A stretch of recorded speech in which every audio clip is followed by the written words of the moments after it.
Greetings, River Lady here, and I'm doing a follow-up video to the one that I did back in January, and I'll put a link down below, when I pruned back a few of my hydrangeas as an experiment. If you watch the video, you can see that during it I mentioned that someone had told me that if you cut back your Mophead hydrangeas when they're, I was going to say sterile, when they're dormant. Now, hydrangeas, Mopheads didn't actually stay dormant this past winter, but the belief is that if you cut them back, give them a severe pruning during their dormant stage, which is during the winter, they'll come back in the spring with a plethora of blossoms, that is the word the gardener used. That is not my word, plethora. So these are two hydrangeas that I did cut back, and I show you that in the video. The one on the left is my tough stuff, and the one on the right is my massa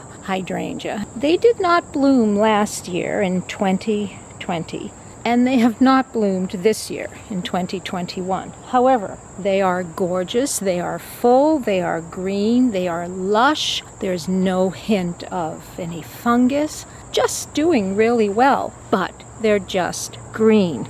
I did not get a plethora. I treated them no differently than I did my other hydrangeas, and I'll bring you to this baby, which is my Cape Cod Serenade. I did not trim her back. I just pruned her the way I normally prune my hydrangeas. She bloomed really nicely this year. And then if I turn to the right, you can see my new hydrangea garden, and there is my Endless Summer Original over to the left, and in the far right corner, my Blushing Bride. These hydrangeas did not get cut back, but they bloomed really well. Don't know what happened with the other two hydrangeas, my Tough Stuff and my Massa. So this is my Everlasting Garnet. She got cut down in January, and boy did she bloom well this year. She didn't bloom in 2020, but 2021 was a banner year for her. So there are three hydrangeas that I showed you that I had cut back. Two just stayed lush and green. One did give me a lot of blossoms.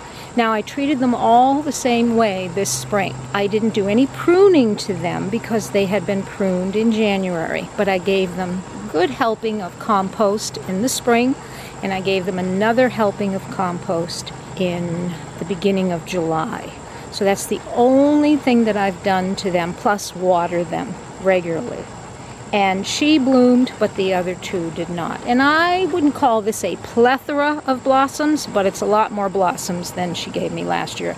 Oh wait, there was one other one that I did cut back and did give me a good showing of blossoms. Let's come over here. And this is my Wedding Gown Double Delight. And she's a lacecap. And she gave me a nice showing. She has some new blossoms opening up. She has some pretty blossoms. It's hard to know how to get these darn hydrangeas to keep blooming. Alright, so that pretty much wraps it up. I'll leave you with a shot of my Hydrangea 911 and another one of my Big Daddies. I can't say that my experiment of cutting back my hydrangeas in the wintertime was a huge success, but I can't say that it was a failure either. 50% of the plants didn't bloom, and 50% of the plants did bloom. So, I don't know, 50-50? It's up to you. You want to try cutting your hydrangeas back in January and see what you get in the spring? Go for it. But I think for me, I'm just going to let my hydrangeas be and keep treating them normally. Because as you can see from this photo, my other hydrangeas did really well this year, and they did not get cut back. I thank you for watching. I hope you have a great rest of the summer. Happy gardening. And please subscribe. Okay, bye. I'm back.